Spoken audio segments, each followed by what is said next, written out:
Higgity bong. Hello and welcome to a Burkamp Wonderland Transfer Deadline Day Special Part 5. I'm Goonie Gimley.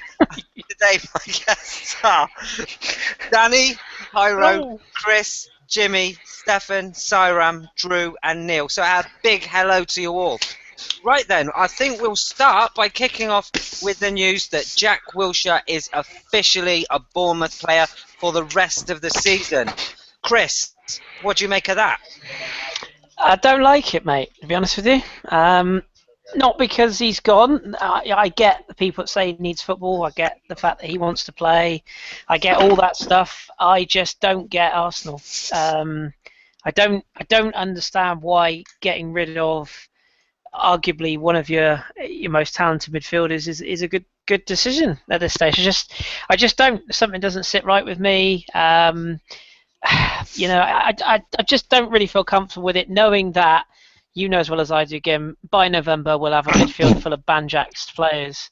I mean, in fairness, Jack could be one of those, but I think it is what it is. I hope he does well there. I wish him all the best, and it's a bit of a fall from the player that we hoped we'd get, and it's just a bit sad, really. The one thing I would say is I'm glad he's gone to Eddie Howe and not fucking Tony Pulis. Cardew. I mean, did you see that nonce earlier on Sky Sports? He's such a cheeseball, isn't he? Has he gone for a whole year, or has he gone till January? It's a whole year, it's a whole season deal, isn't it? So His face looks like a child's ball pit. At least we'll look forward to watching Bournemouth play now. I'll be watching every game they play, watching him bang in 20 goals. I'll play when he play every week. I think I'd rather have him play a side that's going to be up against it, where he's going to have to use every stretch of his game. Do you know what I mean? Would you agree with that, Hyro? Yeah, I would. I think with this move, I was disappointed as well. I echo what Chris has said. I wanted him to stay and fight, and when the inevitable crisis came along in terms of injuries, for him to come in, or if he couldn't make it until January because of form of others or just because of injuries or whatever, well, if he was available, then to go on loan in January maybe, but stay and fight. And the fact that we don't have a recall in this clause, I'm disappointed with, because if he really kicks on with Bournemouth and we've got issues in January through injuries, we can't get him back.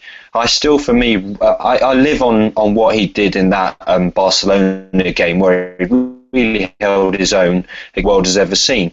And I know, don't pine for the past, but I'm disappointed. It's good that he's going to get the game time, but I totally agree. Arsenal get injury crises, and we're only 2 or 3 players away from needing him. And the variety that he would have brought to the midfield, I think, could have been sorely missed. He is honestly, I think, one of our most skilled players. I really do stand by that, and I'm annoyed he's gone.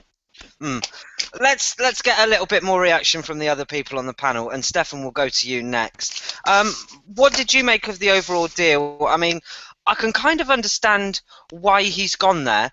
Do you think that not being called up for England has given him a bit of a kick up the arse, and he's gone, right, I need to go somewhere where I'm going to get regular game time? You need to unmute yourself, Stefan. I can see you talking. Yeah, exactly. But, with Jack, he's always been had everything laid out for him, and he's probably been good enough to have everything laid out for him, and it might be actually good for him to actually fight to get into a team, and that's one of the reasons why I wanted him to stay. And I'm a bit selfish as well, because last few games he's come on last 20 minutes, and it's been, what a great player to come on for the last 20 minutes. Run around, keep the ball, pass it around, and really, who else would you want to come on for the last 20 minutes for someone like Xhaka, for someone like Ozil, especially when Rambo isn't around? So, maybe I sound a bit angry about him going, but from Jack's point of view, I think it's a great move, because he's going to play loads of football, and very selfishly, I'm going to get to see Jack play a lot more. So, that's my opinion on it, really. So. Yeah, exactly. And we all worry for Jack that he's going to go and get injured. I mean, we've all seen that Jack has great potential, and he's always been hampered by injuries. Do you think that we're going to have problems with Jack at Bournemouth, Syram? To be honest, I mean, he's one of the few midfielders we have who can just drive with the ball. You know, he can just turn on a defender or a midfielder and just, with the burst of speed, he can just take on anybody. And we don't have another player in the midfield. I know Ox does that, but we've been playing him on the wing. But, it's a big loss as far as I'm concerned. I'm really happy that he will get more game time. But that being said, I might have been a little happier if it was a 6-month loan, because we would have had the option of having an informed Jack with a run of games to come and play for us in January when, we usually have half the team injured. So for me, I think it's a pretty big loss. And this is something which pretty much broke last night, Jimmy. Did it shock you when we heard about it? I mean, has it shocked you that he's picked Bournemouth over the likes of, we were talking Sporting Lisbon, Benfica, Crystal Palace, Watford, Bournemouth, and AC Milan, and wasn't there one more, Roma? Are you surprised that he's picked Bournemouth out of all of those? I think that logically, probably a move to London or somewhere within commutable distance from his family was probably inevitable if he had a choice. I think it's quite well touted, actually, that Eddie Howe is extremely highly rated by the club as well. So they think that if he gets to run the games, he'll probably do quite well at developing the player. Personally, I would have liked to have seen him go to sort of like a European stalwart, someone who probably played every 4 days, just to... I think in 2012-13, certainly going to watch him play 45, 50 games that year, when he was at the sort of peak of what he's shown as a professional footballer so far. He needs games every 3 or 4 days because he thrives on being a fresh player, and just having that sort of regular game time. He's still going to have 7 days between games, and how he gels at Bournemouth, I don't know. But I think the move's good for him. I don't think it's a disadvantage to Arsenal. I think he's probably 5th in line at Arsenal now in central midfield. As crazy as to think, I think he probably is. And same with the other players that have left this window. I think Arsenal have been actually fairly ruthless this transfer window, and good on them for doing so. Fair play to them. Neil, I'm going to come to you last, and you always finish us off. That's a bit of a long-running joke for the people that listen to this podcast. But Neil, you know a couple of the boys away from the footballing side of it, and you probably get an idea of how Jack Wilshere feels. Is he frustrated at Arsenal Football Club? I mean, no one can deny that he's got passion. He loves the club, but do you think it goes beyond that he's looking maybe a year down the line where he can go away, get some football under his belt, rather than be frustrated at Arsenal? I don't think he's frustrated at Arsenal. I think he's frustrated with himself. Only frustrated in himself in the fact that he hasn't been able to stay fit for a long length of time. I genuinely think that by this period, the start of this season now, I think he would have even hoped to have had the captaincy, to be honest with you. And I think that's what a lot of us had hoped as well.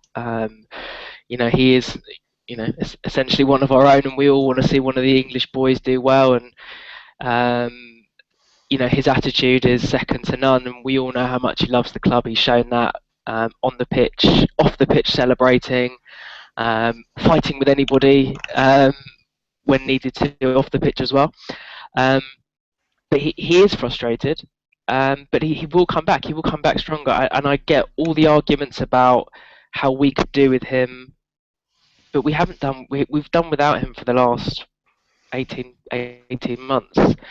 And a 70% Jack Wilshere's probably not Arsenal level at the moment. I think we're really close to having a really elite side, and he needs 20 games to get really fit. He needs 20 starting games, and is he going to get 20 games from the start of the season to start in our midfield? He's probably not, and he's been bold enough, strong enough, and mentally strong enough to say that's not going to happen, and he's walked away to go and play football. And that is his one concern. I know he's got a bad reputation for all sorts of other things off the pitch, but believe me, football is the number one, and that won't change, and he will come back stronger. Definitely so. And Drew, finally, we'll finish off the whole Wilshere topic with you. Do you have any idea what the logic behind him going away is? Do you, like we've already insinuated, or I've insinuated, it's the England call that could give him, that has given him a bit of a kick up the arse and him not being involved in the international setup, because we know he loves representing his country. Do you think he's come back, he's gone away to try and get a little bit of form and kick on and get a little bit of momentum to his career? Because I do think, it's fair to say that his career has kind of stalled, but that's not his fault, that's injuries. I think everyone separately has already alluded to it, but I think when you look at it, I don't know if it's necessarily coming down to getting the call for the English squad. I think really, if you look at it, Jack's 24 now. He was on track to be, by this age, arguably the best central midfield option England has by this age group.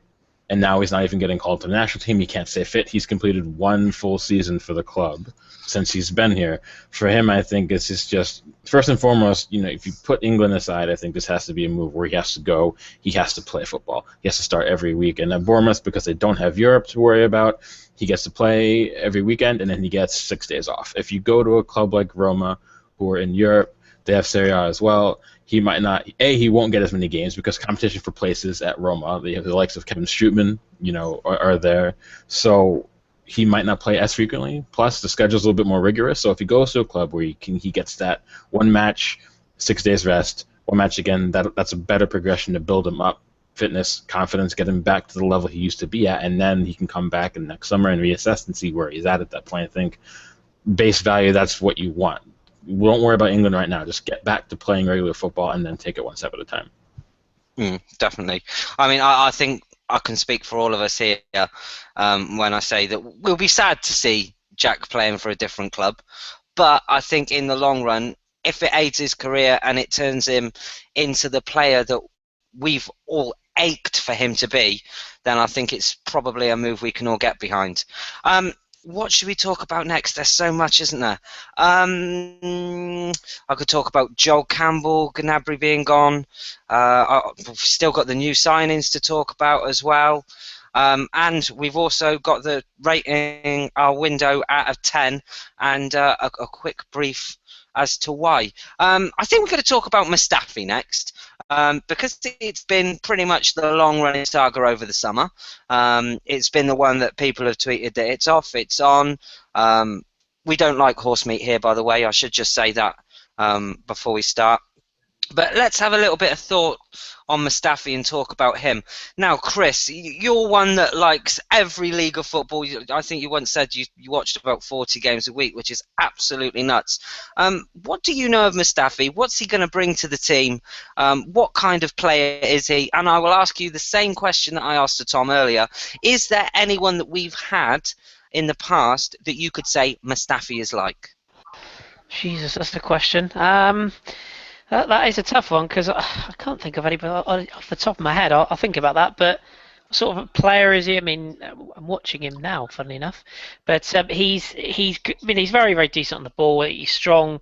He's very decent in the air. I think he's a good asset to have at set pieces. Something I do like about him is he seems to read the game quite well. He's quite quick across the ground, which is also useful. I think he's he's almost like the mould of Koscielny and Mertesacker. He's not either or. He's sort of a little bit in between the two of them. So that could be useful. In fact, he speaks English is a real bonus because of his time at Everton, so we don't have to worry about another Gabriel situation. I really don't know who to compare him to. I'd ask Drew on that one because he's probably seen him a little bit more than I have. But can you think of anyone, Drew, in the Bundesliga that is a good comparison? In the Bundesliga, honestly, maybe similar to Jonathan Tah. That's the one I thought of, funny enough. You hit the nail on the head in assessing the kind of player he is. He's got more pace than Mertesacker. He's not as quite quick as Koscielny. Koscielny is one of the quicker center backs you'll come to find, but all around he's very, very good. And at Valencia, I think he proved that Valencia struggled last season, and they gave up a whole mountain of chances. They weren't very good going forward. They struggled at the back, but through all that, Mustafi was still one of the only bright spots they had last season for me on the whole. And I feel like if considering the wealth of center back talent the Germans do have, the fact that he still gets into squads for the World Cup, for the Euro, I think that speaks volumes, honestly. I think people will be pleased with him. Obviously, he has to adjust a bit to the pace of the Premier League, but I think he's going to be just fine. I think his skill set is well suited for the team, and the fact that he brings more self-assuredness in the air on set pieces, both on the offensive and defensive side of the ball. The fact that he does have a bit of pace about him, the fact that he is comfortable on the ball and can distribute from the back, I think we need a little bit more of that, especially with Mertesacker to excel at that. But now that he's out injured, I think on the whole, I think we'll be all right with him. So. And Stefan, obviously Mustafi coming in kind of puts not the dampeners on Holding, because I don't think Holding was ever meant to be a first teamer just yet. He's one for the future again. But I mean, where do you see Arsenal going with Rob Holding? I mean, he's young, and from what I've seen him in so far, he looks pretty good.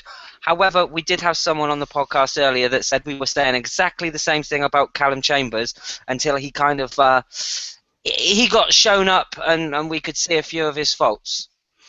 Yeah, so it's unsurprising. It's difficult to judge a player after like a couple of games, right? But this is obviously someone who I heard he was like Player of the Year at Bolton last year. Yep. So I mean that was a poor Bolton side from what I've heard, but to actually come into the side and do that's very impressive. Like I said, a few games is really hard to judge him by. A point that Adrian Clark made on the breakdown today was how quickly he's learned, and he literally went up to like per Mertesacker levels of passing accuracy in his third game after being a bit lackluster. So hopefully, like that's a good sign that he is willing to look at his game and actually kind of learn how to play the Arsenal way. But I mean, as I said, that's all I can tell you on Holding. He looks good, doesn't he? Yeah, he certainly does. We'll move on to Perez as well. Jairo, we'll come to you.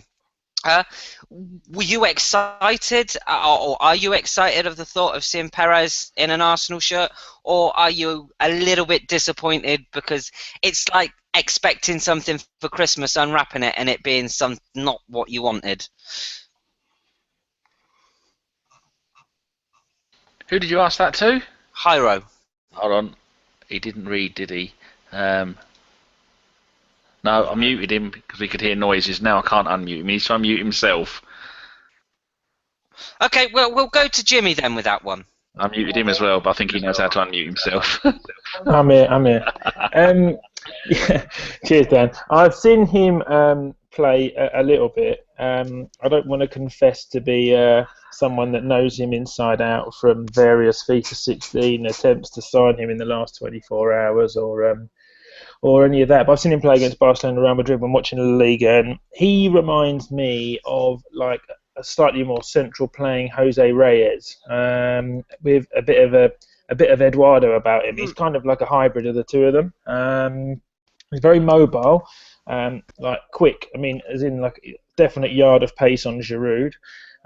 He's quite feisty in a Spanish sense, and he looks like he plays really well with his on the shoulder as much as he probably does a little bit with his back to goal, but he's more of a striker who will play through the lines, which will obviously play into the hands of people like Ozil and Cazorla, who I imagine will probably be the preferred partner for Xhaka for the majority. So I think he's going to provide a really good option. I think it's also a significant sign of having a plan B to Giroud should Giroud start, or vice versa if Perez plays and Arsene makes his token substitution between 67 and 71 minutes. That the other can come on and provide something different to try and unstick what a defence should one be failing at not breaking it down.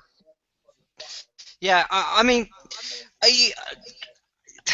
it's very difficult to say, isn't it? Because we've been speaking over DM all summer, and I think it was the belief that we would get Lacazette. Are you disappointed we've not got Lacazette, or are you happy with Perez? Well, he's injured until February now, isn't he? So he would have fit right in here. But this guy's a good player. We were scouting him in January last year, I was told. Quite definitively, look, we've scouted him for 6 months, and we've been active in Spain.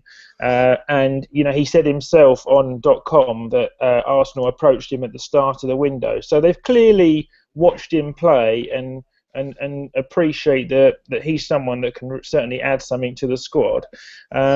Yeah, we were all like festering for a really big name striker. You and I have had this debate, haven't we, for hours on end over text message and things like that.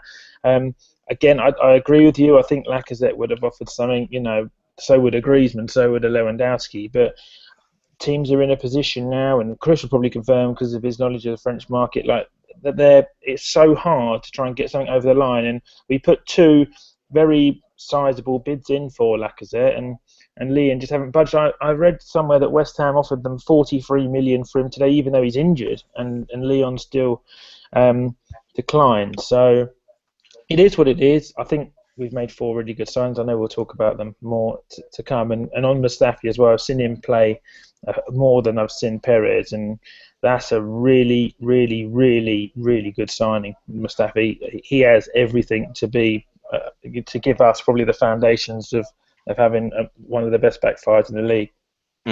Definitely so. And Siram, what's your thoughts on Perez? Are you happy with him as a signing? Are you excited to see what he can do for us? Well, my first thought, I don't claim to have any knowledge that I've seen Perez in great deal. I've just seen a couple of YouTube compilations, so I'm a YouTube ITK. But from what I've seen, he looks like the Spanish version of Jamie Vardy. It's kind of interesting to think about it, because Arsene was trying to get Vardy to sign for us at the start of the window. That didn't work out, but you can see that this guy is kind of got the same attributes. He's tenacious in the tackle. He's got a bit of a nasty side to him, and he's really motivated. He's a late bloomer. He's gone all over the continent, and he's finally found his footing as a centre forward. And he brings something that's very different to Giroud, right? He's pacey, he's very direct, and he can finish from the looks of it. So that allows us to either play him as the single, lone striker up top, or it also allows us to, pair him up with Giroud in a way that, Griezmann did with him in the Euros. So it kind of opens up a lot of avenues. It's an out of the blue signing. I wouldn't say this is the marquee centre forward that all of us Arsenal fans have been waiting for, but it's definitely something that piques my interest. Definitely so. Do you agree with that, Neil? What's your thoughts on Lucas Perez? I'm excited. I can't claim, like Tom, to be a Spanish expert, but I like the idea of someone who can finish the way he does from the goals I've seen him score. I just thought the one thing we missed last season was something that little bit different, something different to Giroud. And actually, I think we've got a few different options now. And funnily enough, I think going forward hasn't really been a huge problem when we've got Giroud and one other. It has been at the back, and hopefully the Mustafi signing can really bolster that. I've got an inkling that Nacho's not going to quite have the season he had last season. I think he might be about to hit a decline. So I think it's just a personal view that Kieran will be, by Christmas, New Year time, our left back. So I suspect in January we might even go for another left back. It's just a feeling. No, I think that's yes. How would I say his name? Hyro. He's figured out the mute now, because I muted him, and now he's unmuted himself. Yeah. We're eating and drinking. Before we do marks out of 10 on the season, and if you're happy with the window, we'll go to Hyro. And Hyro, I just want your thoughts on Lucas Perez. Are you happy with him as a sign-in? I am. There's lies, damn lies, statistics, and then there's YouTube compilations. I've watched the same ones. I liked the high energy nature of a lot of his goals. He seemed to make a lot of them himself, just chasing after lost balls. He had a running style, again, which is very reminiscent of Vardy, a very sort of high energy, moves the arms a lot, so it was good. And of course, it does give us something very different. And I'm hoping that our midfield, it's a combination thing. I think in Spain, perhaps he was a 6.5, 7 out of 10 player.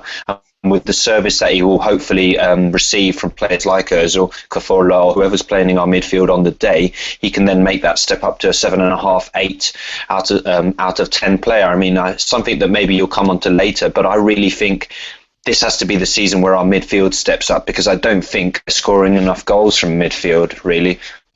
No, I think that's a fair assessment.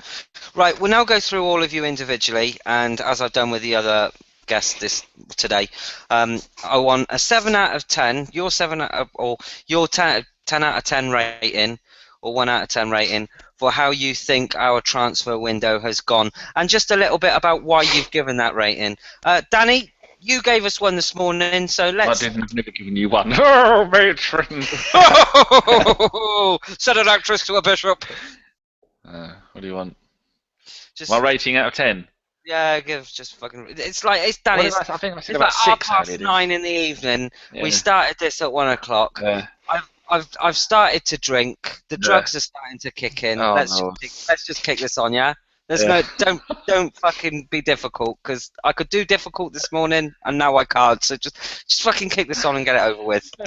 I'm still sticking with 6. I think too many players, like everyone has been saying, come November we'll be playing the wrong players in the wrong positions because those players are injured, or Xhaka is going to be in prison for attempted murder because that's the kind of player he is, and then we're going to be fucked, and then we're all going to be looking back at the transfer window going, well, if Jack was here, Jack would play. Well, if Chambers was here, he could play. Well, look, we've got no wingers. If Joel Campbell was here, well, if we'd have kept Nabry, I guarantee you that's what's happening coming November, December time. And then we'll go, don't worry, the January transfer window is coming up, and then we'll buy fucking nobody, and then we're going to finish 6th in the league, and then Ozil, Sanchez, and both going to leave next summer. Bet you wish you hadn't asked now, do you? Oh, my word. Peterborough having a good season, though. I'm just debating. I was looking at my Arsenal scarf and thinking, would the light fitting hold me? I don't know. I'm a unit. Hyro, you next. Well, I think it would be it's a tricky one. I think for me, it's got to be probably a 6.5 out of 10. I think we've done the business that we needed to do, but we've done it late. Obviously, we never know what happens behind the scenes. Arsenal have notoriously always been very obscure and opaque about their transfer dealings. And look, we've dropped We've dropped this number of points at the beginning of the season. If those players had been in earlier and been bedded in, then who knows what difference that could have made. I want to give the players the chance. I am excited about them, especially about Mustafi. Perez, let's see what he brings to the club. But for me, it really has to be about lessons learned, about once again leaving it till not as last minute as we have done so previously, but it has to be about, again, why are we leaving things until the last minute? Why are we, vacillating again over this over a few million here and there, and that really doesn't fill me with too much hope. But I think it's got to be a 6 or a 6.5 out of 10 maximum, and let's hope that the depth that we now have carries us through. I like what you did with a half there. Very flamboyant. Drew. It's probably gonna be about the same. There are some deals I like. There's some deals I'm absolutely pissed off about. So I'm pleased with Perez. I think on his day, if he settles, I think he can be as good or better than Giroud. But I think you have to use him differently. But I'm happy that we have another quality striking option, so we don't have to use Walcott or Sanchez essentially, and it keeps Yaya Sanogo and Chuba Akpom sort of away. Too bad they're not going to get a loan, which they need. I'm still on the fence about Granit Xhaka. I've seen enough of him to know all the downsides he brings, despite the upsides. And after 3 matches, it's too early to judge.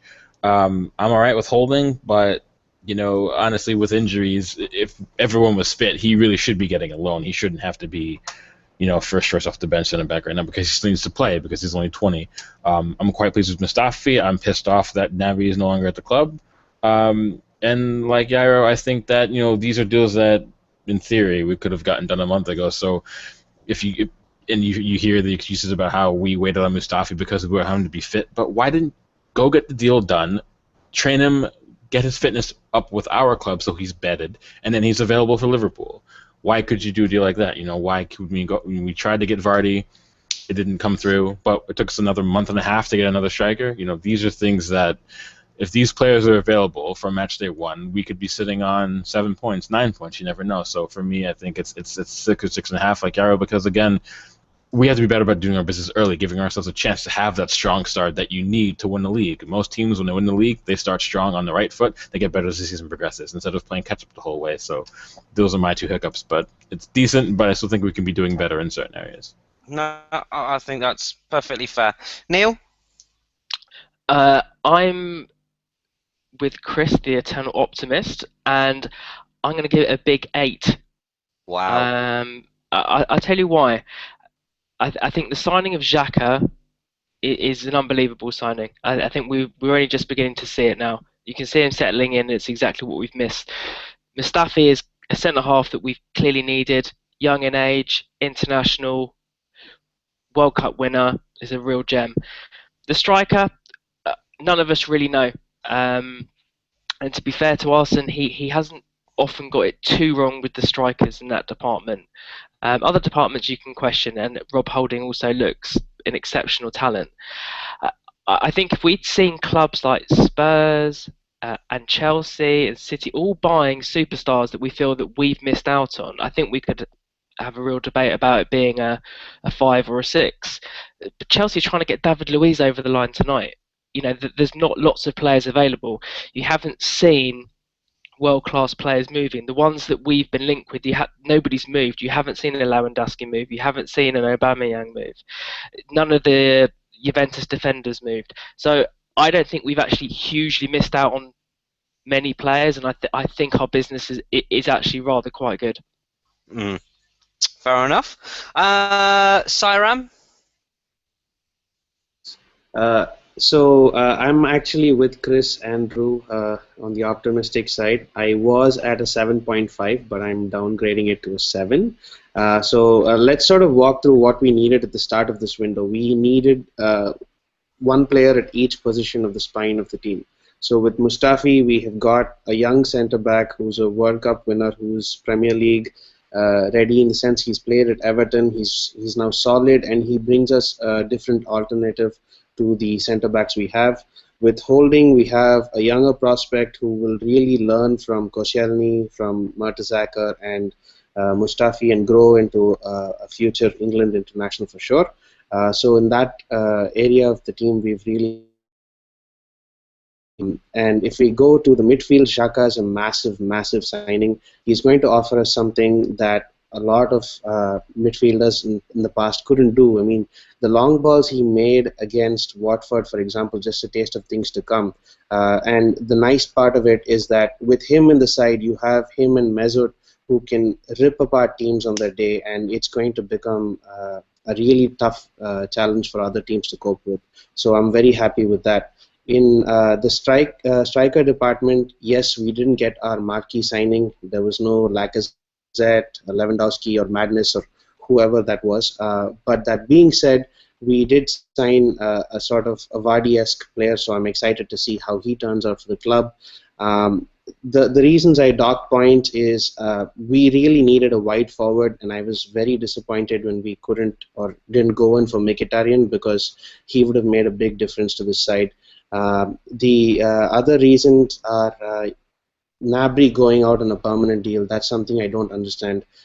If he had gone out on a loan, I would have been happy. He would have got game time, come back, and continued his good form. Him going out on a permanent deal was a big loss. And Jack going out on a full season is really mad in my opinion. So those are the reasons I docked out points. So otherwise, we've kept the business late, not ideal, but we have signed the players that we wanted to sign. So in all respects, it's been a pretty decent window.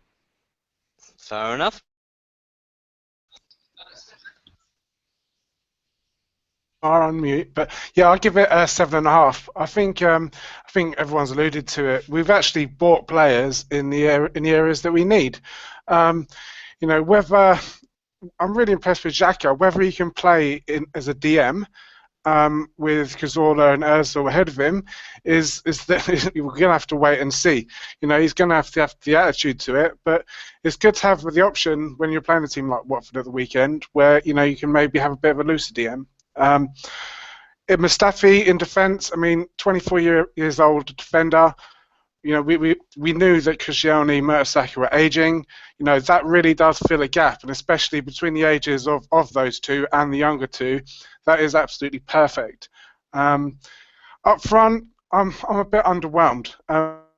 Because I mean, Perez has never been on my radar before, so I mean, that is what you're going to get from me on it. But I think we've all talked about we want a worldie, top class striker, and really that's got to start now for next summer. We got to be as corrupt as you like, start sending flowers and presents to wives and families and stuff, and try and convince someone to join the Arsenal. Yeah, very well said. I would say to people as well, if you're listening and you've enjoyed what we've done today, there's a little thumbs up box. Give us a thumbs up if you'd appreciate what we've done. If you haven't liked it, we've been Goonsphere. Yeah. If you haven't liked it, well, if you don't like it, we are footballistically. I'm Boyd Hilton, and we've had an incredible time today. I'm the one that shags Holla Willabooby. I don't know what his name is.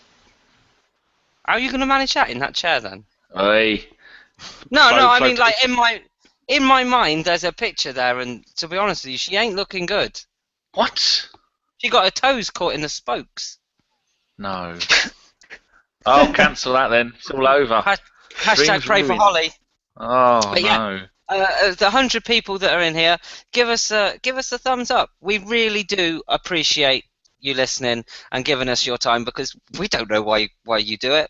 Because we think we're idiots. The more thumbs up we get, and then more likely YouTube are to make us a more prominent podcast, but we make no money, and we don't get free season tickets. And if we get thumbs down, I'm getting naked. Chris is laughing at the free season tickets fit. That's bad of you, Chris. Don't encourage me. Don't encourage me. I'm a cunt.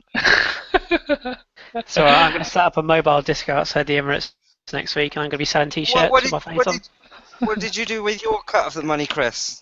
Because all of us, when it was distributed among like the 30 members and we all got our season tickets, I sold mine for cannabis. It was good stuff though. I mean, top draw, I'm still smoking it now. You sold yours for a haircut? More rum? Another player? I Pasties and Cider obviously was the first issue to address. Oh, I see. And then I can't confirm or deny that myself and Neil and Mr. Jason Davies have possibly ordered strippers and cocaine for when OG comes over to visit. Wow. Great days. Why have I not been invited to this? I would have put a cut of my... You live in another country. Because, let's be honest, Gim, you'll probably be 3 sheets to the wind by the time it happens, so... And you're very touchy-feely, Gim. You know those Canadians, they don't like to be touched. Oh, I kiss them on the lips. We would like nothing more than for you to be there, Gim, you know that. It's alright, no, it's alright. I was just stay in Wales. At least I know that Wales will be fucking Davis free that night. It's alright. I sleep easy in my bed without the thought of a baseball bat smashing through my cranium. Wonderful stuff. Left dead with a 4-fingered Kit Kat somewhere it shouldn't be. Take Gav with you as well. I sleep extra easy then. Strutter, don't fuck with Strutter. Oh, Strutter. Right, we'll get back to the out of 10s and the brief explanation on why. Jimmy, we'll go to you next. I'm very much of the ilk of the people that are extremely positive about the window. I probably, I don't know, 8.5. Again, obviously we've spoken a lot. I think the Madness-esque sort of player, or a top class centre forward would have taken us over the line to sort of reaching the 9s and 10s sort of thing. But I think in context, Mustafi is an established international now, or he's certainly in the mix. I mean, since we've been on the pod, I've watched him play for the last 40 minutes. He looks extremely sort of comfortable just playing at centre half in international football. Is pinging the ball about and looks very good on the ball, very mobile.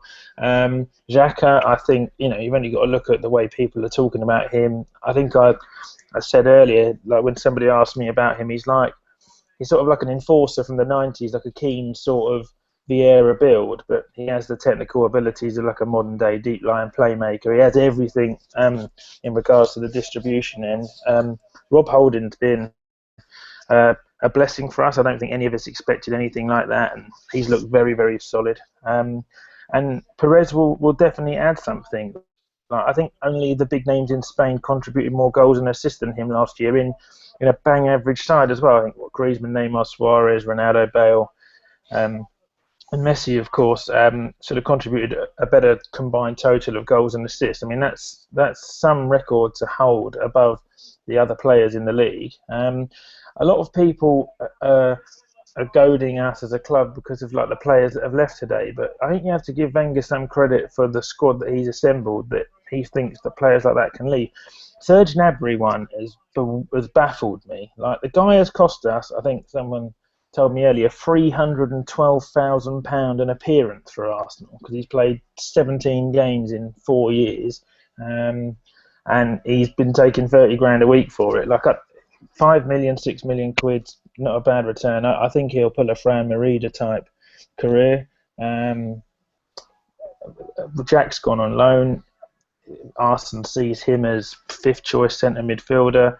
I think Chambers, a loan move for Chambers is a good move, and Holding will probably be our 4-stroke fifth choice centre half. And Mustafi obviously adds the ability to play fullback behind Hector should he get injured or need a rest, X, Y, Z. So no, an extremely good window, and we forever hold out for the madness number 9, which hopefully it happens before I retire.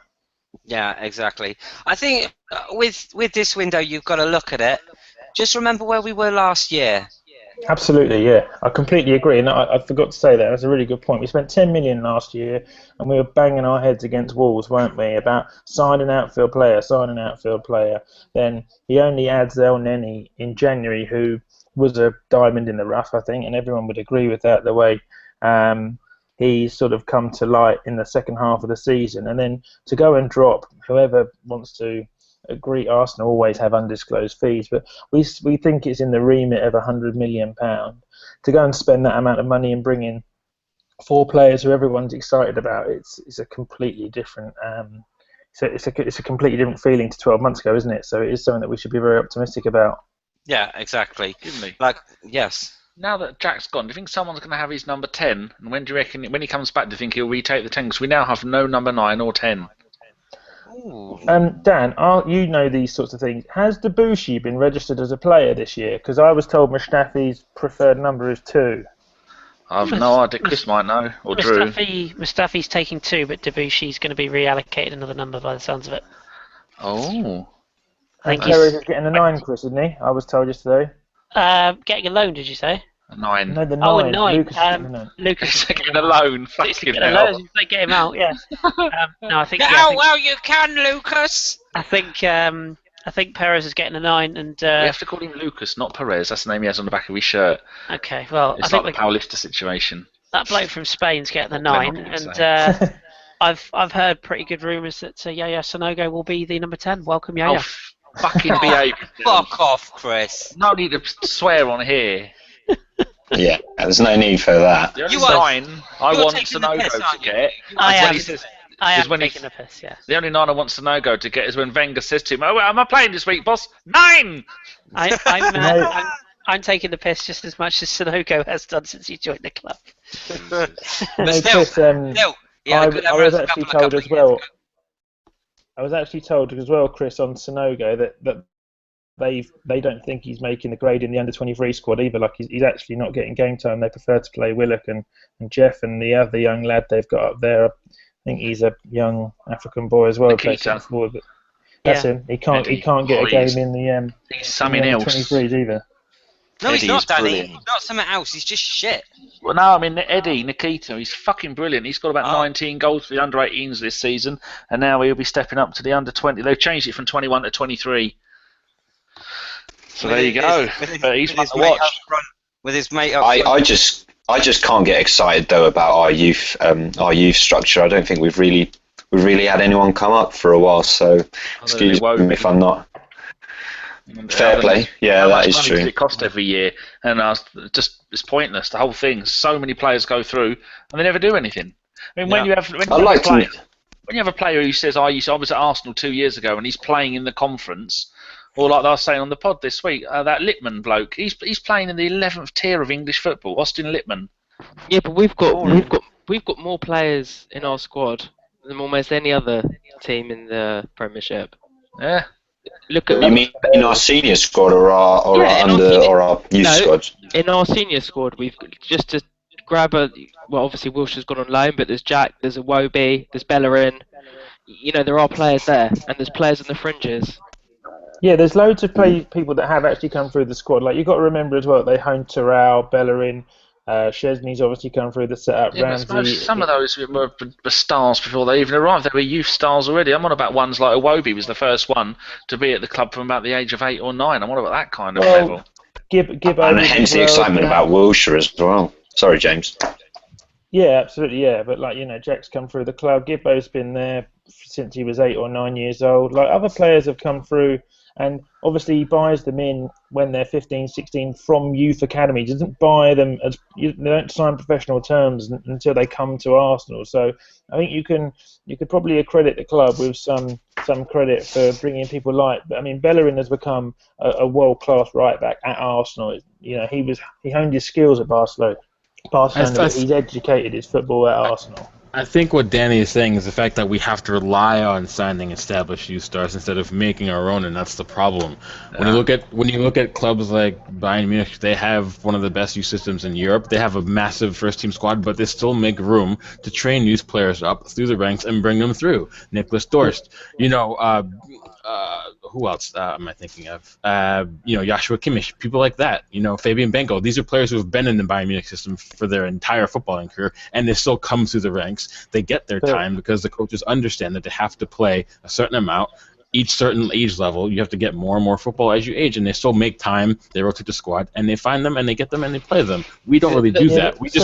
So do England cricket team, mate. England cricket team, with half their squad are full of South Africans. They still win the Ashes. It's like, if you hone a player's skills and they've got the right to become through a youth scheme, then they do. Like, you can't just limit yourself to the schools of North London. Like, we'll end up fielding. I never said. Yeah, well, could someone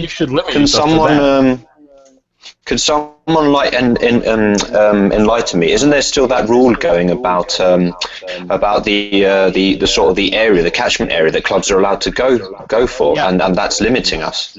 Yep, you're completely right. You're only there. Yeah, I mean, when they're young, City are killing it with what they're doing.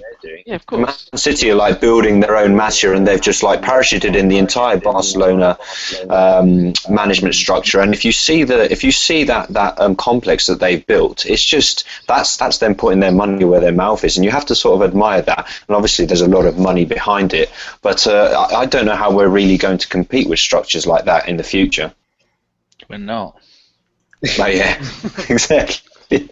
There's no point even trying. I mean, you look at the number of players. I mean, Chelsea every season loan out 20 or 30 players. This season, Man City have loaned out about 20, and they're all going to top clubs. Hardly any of them are going. Like, we've got 2 players on loan at the Dutch second division.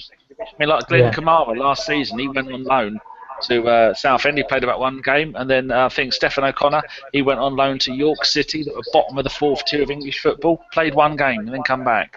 What are they going to learn from that? No, but the thing is, Danny, when you're talking about Arsenal, if you get 1 through out of 30, 40, 50, that's what it's there for. Absolutely. Most of them go on to have decent footballing careers as well. You've got to remember that. They get educated, and it's such a good level that a lot of them end up really decent championship players. So it's very hard. You're never going to have an academy that produces 11 first-team players. It's just not possible. I'm just dreaming of the old days of the Rocastle, Thomas, Davis, all that lot. It's never going to happen again. Hyro, to go back on your point as well, because when I had a property in Surrey, Barcelona had just built a huge camp there about a mile down the road from in between a very, very, very expensive international school, and like bang in the middle of that school and Chelsea's training ground in Cobham. Barcelona are assembling a huge academy there. They're trying to take a load of kids out of London as well now. That's hilarious. So the big clubs in Europe also see the potential that obviously people in England can build, and they're obviously trying to get through to them. But remember, Terrell, who we brought over here, has got, he is 50. He's half English, isn't he? He's got an English parent, so so they're trying to come in and take what we've got as well, and that's why I think I don't know if you saw earlier about Letitia, and also was talking about this sort of new company he set up about the agent scheme, but there's sort of like 600 or 700 active agents now, sort of that are listed, have got their license, and there's only about sort of 8 or 9 that are credible. They're all just trying to grab hold of children at such a young age, and it's kind of like, the fox with Pinocchio sort of thing, leading them down to these dark paths and getting them to sort of sign their lives away before they're even sort of knowledgeable enough to sort of make an educated decision for themselves. So it's just it's such the corrupt element of where the game uses its sort of beautiful edge, where people get hold of them and just pull them from pillar to post, these young kids. So like Neil said, if we can pull 1 in 40 through, then I think that's a fairly good ratio. Right, boys, it's finally time for me to interject. Chris, I just want to get your out of 10 for the season, if you could make it as quick as possible, please. Oh, yeah, of course I can. 8 out of 10, mate. You know me, I'm always the eternal optimist. Obviously, surprised you're not giving it a 10, to be honest. Let's not go over the board. Obviously, the sad news about Glenn Kamara departing has made me feel a bit down tonight. But no, I'm joking. It's wait a minute, he's dead. No, he's not dead. No, He's an Icelandic legend. He has gone to Colchester, Danny, so it's not far off death. Has he? But, is there another one on loan? Yeah. What's Chris Kamara done now? No, unbelievable, Jeff. It's not that one. The other one. The Finnish legend, Glenn Kamara. Has he, Jeff? Anyway, yeah, 8 out of 10. No, I'm more pleased with the ins than I am the outs, if I'm honest. I said that a few times in my life. I say the Jack thing I'm not particularly comfortable with. I share Drew's views on Gnabry. I think we've really missed a trick there. So I think in two or 3 years, when he's had a couple of good fit seasons, I think he'll be a Bayern Munich player, and we'll all sit there going, 100 million. Yeah, well, yeah, that's what I think will happen, Danny. I think, like Drew said, I think he'll do very well at Werder, and I think he'll end up with that move to Bayern or someone big, and we'll look back and go, there's another one gone. But sometimes the player wants to go, and that was the same with Joel Campbell. It was nothing to do with Arsenal. The player said he wanted to go, and we decided to let him go. I don't think there's anything wrong with that. But yeah, overall happy. Mustafi looks fine. I think Xhaka, like Drew, I do have my reservations with the temper and the tackling, but we kind of needed a little bit of a count in the midfield, so I'm fine with that. And Lucas Perez might just be, who'd heard of Eduardo? Let's be perfectly honest. So I'll get behind them. I hope they do really well, and hopefully we see the goods. Hopefully it drives on the rest of the squad that are coming back, because people forget we lost Santi Cazorla all last season. He's quote unquote like a new signing, so I'm positive. Yeah, definitely so. Right then, I think that's pretty much the end of the show. We have gone on for about half an hour longer than we were supposed to. Danny, I blame you. No. All that's left is to thank my wonderful guests, Hyro, Chris, Jimmy, Stefan, Siram, Drew, Neil, Danny. You have to be here. I have to be here. Thank you, Gil. So, that's quite all right, boys. Thanks, guys. It's been an absolute pleasure. We hope that you'll join us on the 10:30 pod, where it's just podcast members only. You'll have the likes of Andrew, Jeff, Chris will be back again. Kate is coming on as well. Jason's coming back as well. So we're gonna have a strong lineup for the 10:30 to see this window out. So please stick with us. Again, remember, give us a click on the old thumbs up. We do appreciate it. If you do click thumbs down, I'm definitely getting naked. So that was a Burkamp Wonderland podcast. Thank you so much for listening, and keep it Arsenal. Good night. We'll see you in an hour. Well, Triangle. half an hour. Half an hour.